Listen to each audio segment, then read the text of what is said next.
So the correlation coefficient, which is sometimes called the Pearsons correlation coefficient. Our line of best fit.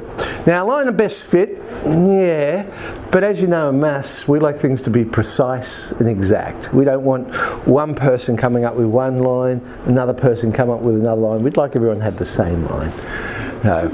The coefficient symbolised with, well, depending on whether we're talking about the sample or a population, and remember, or maybe you didn't even realise, that when we're talking about a sample we use Latin letters, and when we're talking about a population we use Greek letters.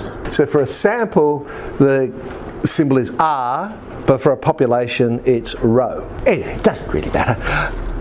If we have two random variables, because remember we're comparing two sets of data, so it's covariance that we're looking at. So that coefficient, when we're comparing x and y, is the covariance of x and y over the standard deviation for the data set for x and the standard deviation of the data set for y.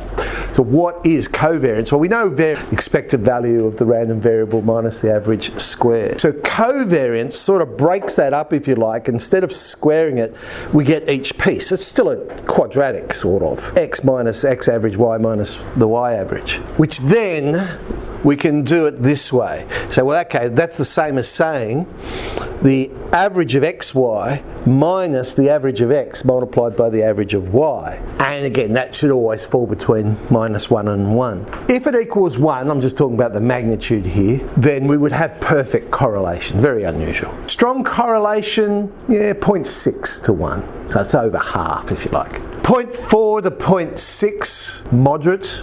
0.1 to 0.4, weak. 0 to 0.1, well, there's virtually no correlation, and if you did come up with 0, then there is no correlation at all. No pattern at all. R being positive, so a positive correlation basically saying, well, as x increases, y increases. Whereas if it's negative, it flips the other way. So one increases, the other decreases. Alright, let's do it with this set of data. Some person decided they were going to track the weight of someone born until they were 21. So here we are, the same people, what they weighed at birth and what they weighed at 21. Draw a scatter plot of that, and how would you best describe the association? There's the scatter plot. Well, I reckon that is certainly linear, no question about it, it's positive. It looks pretty strong to me. That's reasonably tied along a straight line. So I reckon that's a strong one. Well, calculate the correlation. Let's see if indeed it turns out to be a strong correlation. So my random variable for x are going to be birth weight, y will be my weight at 21. So there's all the data for x and y. I'm going to need to find the average of x, the average of y, the average of xy. So there's xy. But I'm also going to need x squared and y squared, so I can work out the covariance. There's the average of x, there's the average of y, there's the average of xy. They're the easy ones to do because it's just the total divided by the number of scores. Standard deviation, I think I said I've got to work out the variance. Well, I suppose it's sort of the same thing. It's standard deviation is the square root of the variance. And remember, the variance is expected value squared minus the expected value of x squared. That's why I need my column for, well, row, for x squared and y squared. I can work out the deviation on x and the deviation on y. Now I can plug it into that formula. So 0.7862, which did lie in the strong range we said. So yeah. So that brings us to what's called the least squares regression line. There's a fancy name. Basically it's the ideal line of best fit, if you like. So what it should regress by minimising the squares of the distance of the point from the line. So least squares regressing to a line. It obviously has some assumptions that there is a linear relationship, and it will work best when we don't include outliers, no clear outliers, because that really can change where you place that line. And that's what I was just saying. So what it does is it minimises the sum of the squares, because if you remember the actual formula for in stats when you were working out standard deviation, remember it was the sum of the squares of essentially the distance. The least squares regression line, its slope is the covariance of x and y just divided by the variance of x, so just the x. which we could write this way then. It becomes the average of xy minus average of x, average of y, over the standard deviation of x squared, or variance if you like. But then I can play around with that and make it just that formula, nice and neat. If you look at it closely, think about it. M is the slope of the line, y over x. Kind of makes sense. The y-intercept, well, we're trying to force it to go through the point of the two averages. So if we make the y-intercept that, the average of y minus the slope time the average of x should get us our y-intercept. Well, I'm just going to draw a line of best fit. I did mine about there, but that's what I saw by eye. I thought, yeah, about there. Now, if I want to find this equation, I've got to find 2 points. And I suppose I did it so at least it fell nicely on one of those points. I can get it exactly. So I've got that point there, 250. And the other point I used was down here. And that's 0.275. And I've got out a ruler and measured it. And 40.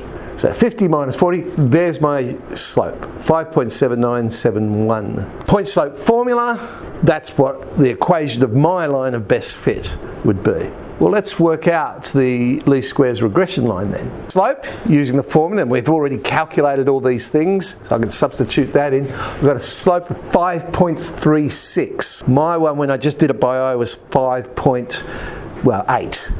Okay, not too bad. Working out the y-intercept, 39.616. I got it about 38.4. Okay, so there's the equation. Now, there's my line of best fit. If I was to now draw that one in, I just need 2 points that lie on that line. So I subbed 4.5 in, and the other one, what have I used? When x equals 2, I used that one. It's not too bad. Couple HSC questions. This one was one of those ones where I think it was worth about 4 marks, where they gave you a whole heap of information and you just basically had to pull all the information together to solve a problem. So a cricket is an insect. There you go. The male cricket produces a chirping sound. A scientist wants to explore the relationship between the temperature and the number of chirps heard in a 15-second time interval. Scientists do very strange things. Once a day for 20 days, the scientist collects the data, and based on the 20 data points, produce this information for us. There's a box plot of all the data they collected. And the mean temperature in the data set is 0.525 degrees Celsius below the median. And a total of 684 chirps was counted over those 20 days. Fortunately, we don't have to work it out. They've worked it out for us. The least squares regression line, y equals minus 10.6063 plus b, where b is the slope. We've got to work that one out. But then they were nice, reminding you about this. So the least squares regression line passes through the average of the two values, x and y. What we have to do is calculate the number of chirps you would expect in a 15-second interval when the temperature is 19 degrees, because that is one of the big questions, isn't it? And we're all thinking, well, if it was 19 degrees, how many chirps would that cricket make? All right, let's pull it all together. Average. They told me it was 0.525 below the median. Now, where's the median? They've given us the box and whisker plot. We know the median is 22. Okay, we can get that piece of data. The y-average, well, they told us there was a total of 684 chirps, and that was collected over 20 days, so the average would be 34.2 chirps. We have that. Now, we know, because they told us anyway, that line will pass through then the point 21.475, 34.2. We can now substitute in and get B, and there's B. I didn't bother calculating it, I just left it as that, because I'm not actually interested in B. I was actually interested when the temperature was 19. Then I'll substitute it into the regression line. X equals 19, Y comes up being 29.03 and so on. So alright, I'd expect about 29 chirps. There's this one. The university uses gas to heat its buildings, a period of 10 weekdays during winter. The gas used each day was measured in megawatts. megawatts. The average temperature outside is recorded in degrees Celsius, of course. Using X as the average outside temperature, Y is going to be the total daily gas usage. They went and found their least squares regression line. Now, the equation of that line made the prediction that when the temperature was 0, the daily gas usage would be 236 megawatts. The 10 temperatures they used, or they measured, 0, 0, 0, 2, 5, 7, 8, 9, 9 and 10. Total gas usage for the 10 days, 1,840 megawatts. Again, they're reminding us, look, in any bivariate data set, the least squares regression line passes through these points and so on. Using that information, plot X bar, Y bar and the Y-intercept on the graph, and they provided a graph for you to plot the points on. Okay. Well, they told us all the recordings over 10 days for temperature. The average of that is 5. Why? They said they used 1,840 megawatts in those 10 days. So average daily use would be 184. We have one point that we can now plot. The other one was the Y-intercept. Okay, so where's the Y-intercept? Oh, that's up there because they told me that the regression line predicted that at 0 it would be, what's that number? Hang on, let's go back, have a look. 236 megawatts. So we've done that. Now, I didn't bother drawing the line in. They didn't ask me to do that. They simply said, plot those 2 points. All right. What's the equation?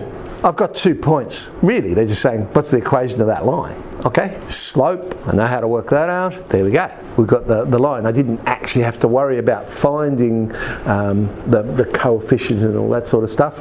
I can just use the 2 points. Here was the interesting part. So in the context of that data set, identify one problem with using the regression line to predict gas usage when the average outside temperature is 23 degrees Celsius. So we want to work out, using our line, if I was to draw it in, over at 23 degrees, what is the problem? Well, that's what we talked about yesterday, about extrapolation and interpolation. Interpolation, fantastic. Extrapolation you have to be careful with. And in this case, you certainly couldn't extrapolate for 23 because what is going to happen if we do that?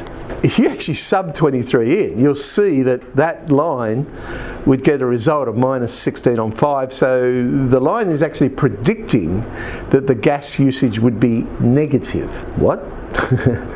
So instead of using gas, somehow they're going to give me gas. Well, that doesn't make sense. That's just impossible.